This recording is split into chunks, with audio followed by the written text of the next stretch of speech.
సైన్యములకు అధిపతియగు యెహోవా నీ సేవకురాలనైన నాకు కలిగి ఉన్న శ్రమను చూచి నీ సేవకురాలునైనా నన్ను మరవక జ్ఞాపకము చేసుకొని నీ సేవకురాలనైన నాకు మగపిల్లను దయచేసిన ఎడల వాని తల మీదికి క్షౌరపు కత్తి ఎన్నటికి రానియక వాడు బ్రతుకు దినములన్నిటను నేను వానిని యెహోవానగు నీకు అప్పగించునని మొక్కుబడి చేసుకొనెను.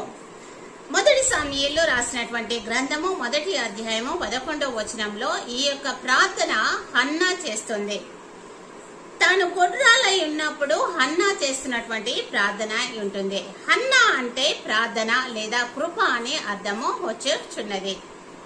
తాను గొడ్రాలుగా ఉన్నప్పుడు తనకు మగబిడ్డను దయచేయమని పట్టుదలతో దేవుణ్ణి ప్రార్థించినటువంటి తల్లి హన్నా అయి ఉంటుంది. ప్రభు సేవ కొరకు ఒక ప్రవక్తను కనాలన్నటువంటి ఆశను ఆకాంక్షను ఆమెలో మనము చూడగలుగుతాము. అదే విధంగా ఈ తల్లి హన్నా ప్రార్థించి ప్రతిఫలముగా కుమారుణ్ణి పొందుకున్నట్టుగా మనం ఇక్కడ చూస్తున్నాము. కుమారుని పేరు ఆమె సమూయేలు అని పేరు పెట్టి తన చిన్న ప్రాయంలోనే ఆ యొక్క బాలుణ్ణి దేవాలయంలో ప్రతిష్ఠించి మొక్కుబడి చెల్లించినట్టుగా మనం ఇక్కడ చూస్తున్నాము. మొదటి సమూయేలు గ్రంథము 1వ అధ్యాయంలో. అదే విధంగా దేవుణ్ణి నిత్యము స్తుతించినటువంటి తల్లి హన్నా అయి ఉంటుంది. తల్లి ప్రార్థన ఎప్పుడు కూడా వృధాగా పోదు.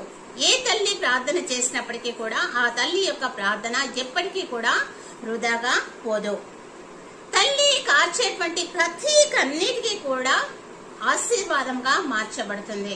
తల్లి కార్చేటువంటి ప్రతి కన్నీరు కూడా ఆశీర్వాదంగా మార్చబడుతుంది.